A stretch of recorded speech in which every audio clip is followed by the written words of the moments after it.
नमस्कार मित्रांनो, तुम्ही सर्वजण आतुरतेने वाट बघत आहात corporate social responsibility and cyber लॉच्या व्हिडिओसाठी. तर मी घेऊन आलेलो आहे तुमच्यासाठी पीडीएफ. टाइमची कमतरता असल्यामुळे आपण व्हिडिओ घेऊन येऊ शकलो नाही, त्याच्याबद्दल खेद आहे. बट पीडीएफ तुम्हाला भेटेल. पीडीएफ घेण्यासाठी तुम्हाला टेलिग्राम चॅनल जॉईन करावं लागेल. हे टेलिग्राम चॅनलची लिंक आहे. लिंक तुम्हाला डिस्क्रिप्शनमध्ये भेटेल आणि हे क्यू आर आहे. डायरेक्टली क्यू आर तुम्ही स्कॅन करून पीडीएफला ऍक्सेस करू शकता. तर बेसिकली आपण काय बघितलेले आहे, सगळे 5 युनिट्स आपण ह्या पीडीएफ मध्ये इन्क्लोज केलेले आहेत. त्याच्यामध्ये तुम्ही बघू शकता. सगळ्यात पहिलं आहे फंडामेंटल कन्सेप्ट ऑफ सीएसआर. तर याच्यामध्ये जेवढं इम्पॉर्टंट आहे पेपरसाठी तेवढंच इन्क्लूड केलेलं आहे. याच्या व्यतिरिक्त काय वाचण्याची गरज नाही आहे. तर सीएसआर काय आहे, त्याची गरज काय आहे, त्याचे टाइप्स काय आहे, एक्झाम्पल काय आहे, त्याचे प्रिन्सिपल्स काय असतात, तर ओईसीडी काय सांगते सीएसआर बद्दल, ते चॅरिटी फिलॅन्थ्रॉपीमध्ये काय डिफरन्स आहे, त्याचे काय की डिफरन्सेस लक्षात ठेवले पाहिजेत, हे सर्व नोट डाऊन केलेलं आहे याच्यामध्ये. त्याच्यानंतर आहे सीएसआर लेजिस्लेशन इन इंडिया. तर कोणकोणते लॉज आहेत सीएसआर रेग्युलेट करतं गव्हर्नमेंट ऑफ इंडिया, तर त्याचे बेनिफिट्स काय, त्याच्यामध्ये इश्यूज काय, करंट ट्रेंड्स काय त्याच्यामध्ये सीएसआर मध्ये.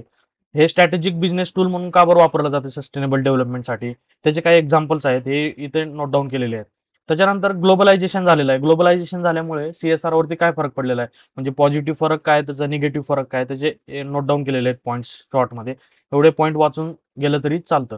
त्याच्यानंतर आहे role of public sector, private sector and non profit organisation. सीएसआरला कसं हेल्प करतात हे डिफरन्शिएट केलेलं आहे. हे बुकमध्ये 15 ते 20 पेजेस मध्ये दिलेलं आहे. तर मी एक पेज मध्ये याला क्रक्स तुम्हाला काढून दिलेलं आहे. एवढं वाचून गेलं तरी मोर दॅन इनफ आहे. बाकी वाचण्याची गरज नाही आहे. तिसरा युनिट आहे sustainability and sustainable development.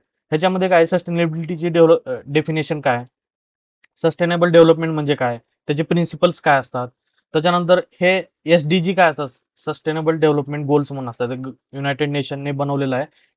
2030 agenda आहे सस्टेनेबल डेव्हलपमेंटसाठी. 17 पॉईंट्स आहेत. ते 17 पॉईंट्स लक्षात ठेवा. ते एव्हरी सस्टेनेबल डेव्हलपमेंटच्या क्वेश्चनमध्ये इन्क्लूड केले तर चांगले मार्क भेटू शकतात.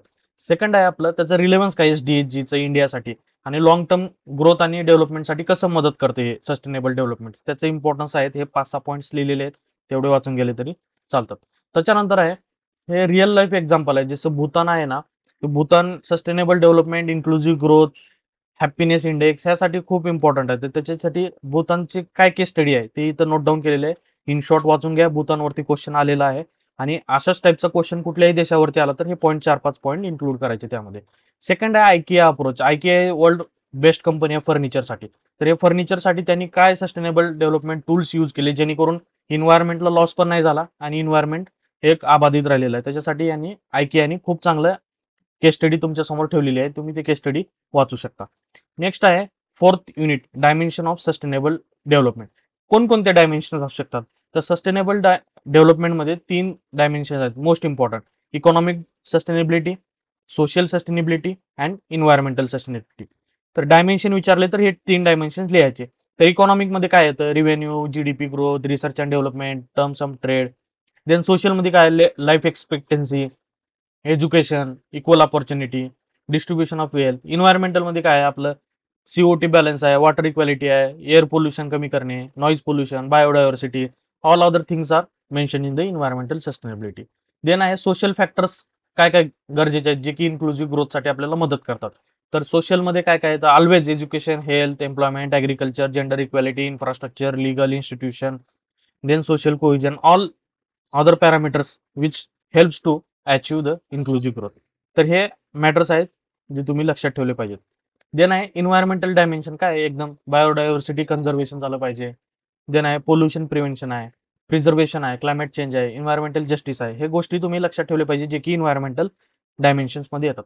देन याचे डेफिनेशन्स काय, एक्झाम्पल 2 मार्कला डेफिनेशन येऊ शकतात. इकॉलॉजिकल फुटप्रिंट काय, इको ट्रॅकिंग काय, कार्बन क्रेडिट काय, देन कार्बन मार्केटिंग काय असते, हे सर्व गोष्टी तुम्ही वाचून घ्या. कार्बन मार्केटिंग मध्ये 2 टाइप्स आहेत, compliance carbon marketing that is compulsory, and then आहे व्हॉलंटरी कार्बन मार्केटिंग, देखील व्हॉलंटरी आहे, तुमच्या मनावरती आहे. देन एअर पोल्युशन काय, त्याचे कॉजेस काय, इफेक्ट्स काय, सोल्युशन काय, हे सर्व गोष्टी आपण ह्याच्यात बघितलेल्या आहे. Similarly for the water pollution. Then climate change काय, क्लायमेट चेंज कशामुळे होतं, कॉजेस काय, त्याचे इफेक्ट्स काय, सोल्युशन काय, हे नोट डाऊन केलेले प्रत्येकाचे 4-4, 5-5 पॉईंट्स तुम्ही हे लक्षात ठेवा आणि वाचा. सोशल सस्टेनेबिलिटीचे की ऍस्पेक्ट्स आहे, इकॉनॉमिक सस्टेनेबिलिटीचे काय की ऍस्पेक्ट्स आहेत जे की नोट डाऊन केलेले वाचू शकता. And business model for sustainable development काय असतं, तर हे पण नोट डाऊन केलेलं आहे, इथं तुम्ही वाचू शकता. जर तुम्हाला कंटेंट आवडत असेल तर तुम्ही लाईक करा, शेअर करा मित्रांना, आणि if any way If you found this content is valuable, you can contribute for the channel, for the growth of this channel. Then here is the, by the way, you can contribute for this channel's growth. ठीक आहे. Then आहे fifth unit आहे आपलं sustainability development and business ethics. कोणकोणते ethics आहेत जे की sustainable development achieve करण्यासाठी आपल्याला मदतीचे असतात. त्याच्यामध्ये सस्टेनेबिलिटी रिपोर्टिंगचे काय की कंटेंट आहेत त्याचे इलॅबरेट केलेले आहेत इन डिटेल, तुम्ही वाचू शकता. Then ISO 26000 provides guidance on sustainable social responsibility. ह्याच्यामध्ये हे काय इम्पॉर्टंट ISOज आहेत जे की parameters, organisation governance, human rights, labour practices and environment, fair operating practices, consumer issues, हे अदर पॅरामीटर्स आहेत भरपूर, तुम्ही इन डिटेल वाचू शकता. ठीक आहे. इंटरनल रिक्वायरमेंट काय असतात त्याचे इलिस्ट्रेशन सांगा, ऍक्शन प्लॅन सांगा, ते इथं नोट डाऊन केलेले आहेत. ऍक्शन प्लॅन सोशल सस्टेनेबल डेव्हलपमेंटसाठी आणि सोशल रेस्पॉन्सिबिलिटीसाठी ISO 26000 अंडर खाली हे 2 ऍक्शन प्लॅन्स येतात. ठीक आहे. इन्व्हायरमेंटल इम्पॅक्ट असेसमेंट खूप इम्पॉर्टंट आहे. का गरजेचं आहे इन्व्हायरमेंटल इम्पॅक्ट असेसमेंट, त्याची प्रोसेस काय असते, त्याचे बेनिफिट्स काय, त्याच्यामध्ये इश्यूज काय, हे सगळे नोट डाऊन केलेले आहेत. आणि लास्ट इम्पॉर्टंट पॉईंट आहे बिझनेस इथिक्स. बिझनेस इथिक्स काय गरजेचं आहे, तर बिझनेस इथिक्सचे टाइप्स काय, त्याची गरज काय, त्याचे टूल्स काय, त्याचे ऍडव्हान्टेजेस काय, डिसएडव्हान्टेजेस काय आणि एक्झाम्पल काय, हे नोट डाऊन केलेलं आहे.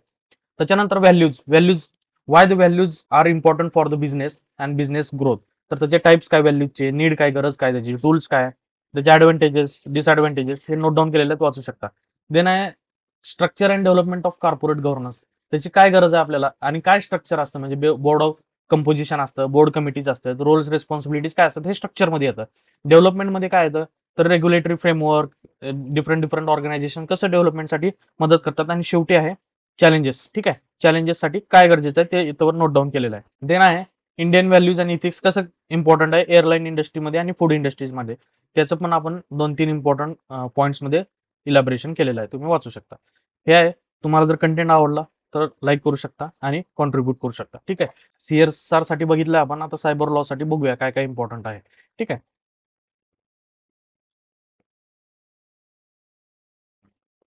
तर सायबर लॉ मध्ये सगळ्यात फर्स्ट पॉईंट आहे आयटी ऍक्ट. आयटी ऍक्ट मध्ये काय काय कंपोनंट्स आहेत वेगवेगळे, तर ते लिस्ट डाऊन केलेले आहेत, त्याचे फीचर्स काय आणि डिटेल प्रोव्हिजन्स काय इन डिटेल त्याचे तुम्ही वाचू शकता इथं. ठीक आहे. देन सेकंड युनिट आहे e commerce and laws in India. ठीक आहे. ई कॉमर्स मध्ये काय काय येतं, त्याचं फ्रेमवर्क काय, डिजिटल सिग्नेचर काय, इलेक्ट्रॉनिक सिग्नेचर काय, त्याचे ऍडव्हान्टेजेस काय, डिसएडव्हान्टेजेस काय, त्याच्याबद्दल काय क्राईम्स होतात की डिजिटल सिग्नेचर बद्दल, ते इथं मेन्शन केलेले आहेत. ठीक आहे. देन स्कोप अँड नीड काय आपले डिजिटल सिग्नेचरच्या आता आजच्या घडीला 21st सेंचुरीमध्ये ई कॉमर्सची काय गरज आहे आपले आणि डिजिटल सिग्नेचरची काय गरज आहे आणि कशा वेळेने ते आपल्याला मदत करत आहेत ते लिहा. इलेक्ट्रॉनिक सिग्नेचरचे डिफिनेशन्स आहेत, त्याचे फीचर्स आहेत, देन वर्किंग आहे, त्याचे प्रोव्हिजन्स काय इंडियन लॉ मध्ये, त्याचे टाइप्स काय, अप्लिकेशन काय, इश्यूज काय, हे इन डिटेल मेन्शन केलेलं आहे. पॉईंट वाईज तुम्ही वाचू शकता. ठीक आहे. ई गव्हर्नन्स इम्पॉर्टंट आहे. ई गव्हर्नन्स येऊ शकतं. टाइप्स काय ई गव्हर्नन्सचे, मॉडेल्स काय, त्याचे ऍडव्हान्टेजेस काय, डिसएडव्हान्टेजेस काय, एकदम शॉर्ट मध्ये सिम्पल पॉईंट वाईज फॉर्मॅटमध्ये लिस्ट डाऊन केलेले वाचू शकता. एवढं वाचलं तरी सफिशियंट आहे आणि इझिली रिप्रोड्यूस करू शकता एक्झाम मध्ये. देन अप्लिकेशन काय, त्याचे इश्यूज काय, ई टॅक्सेशनची डेफिनेशन काय आणि ई कॉन्ट्रॅक्टचे डेफिनेशन काय, हे पण इथं मेन्शन केलेलं आहे. ठीक आहे. If you found the content is valuable you can contribute for the channels growth. ठीक आहे. देन इंटेलेक्च्युअल प्रॉपर्टी राईट्स काय, इंटेलेक्च्युअल प्रॉपर्टी राईट्सचे फीचर्स काय, त्याचे टाइप्स काय, ठीक आहे, त्याच्या प्रोटेक्शनसाठी काय काय आपल्या गव्हर्नमेंटने रूल्स अँड रेग्युलेशन केलेले आहेत. त्याच्यामध्ये इश्यूज काय होतात, मोस्टली इम्पॉर्टंट इश्यूज आहेत जसे की इन्फ्रिजमेंट आहे, पायरसी आहे, कॉस्ट आहे, डिजिटल चॅलेंजेस आहेत. ठीक आहे. इन्फ्रास्ट्रक्चरल वगैरे हे वाचू शकता, चॅलेंजेस IPR मध्ये आहेत. Then concept of trademark important आहे. ट्रेडमार्क मध्ये काय त्याचं बेसिक, ट्रेडमार्क आणि प्रॉपर्टी मार्क हे 2 डिफरंट पॉईंट्स आहेत. ठीक आहे. ट्रेडमार्क म्हणजे काय आणि प्रॉपर्टी मार्क म्हणजे काय, एक्झामला येऊ शकते याचं डिफरन्स. ठीक आहे. डिफरन्स लिहून दिलेला आहे, तुम्ही वाचू शकता. देन कॉपीराईट काय, कॉपीराईट खूप गरजेचं आहे आणि त्याच्यासाठी गव्हर्नमेंटने काय रूल्स अँड रेग्युलेशन केले जे की कॉपीराईट प्रिव्हेन्शनसाठी, कॉपीराईट प्रोटेक्शनसाठी आपल्याला मदत करते. त्याचे ऍडव्हान्टेजेस काय आणि डिसएडव्हान्टेजेस काय इथे इन शॉर्ट लिहिलेले आहेत. देन इश्यूज आणि सोल्युशन काय, इश्यूज आहेत कॉपीराईटमध्ये आणि त्याचे सोल्युशन्स कसे करणार आहे आपण, तर त्याचे सोल्युशन्स पण इथे आहेत.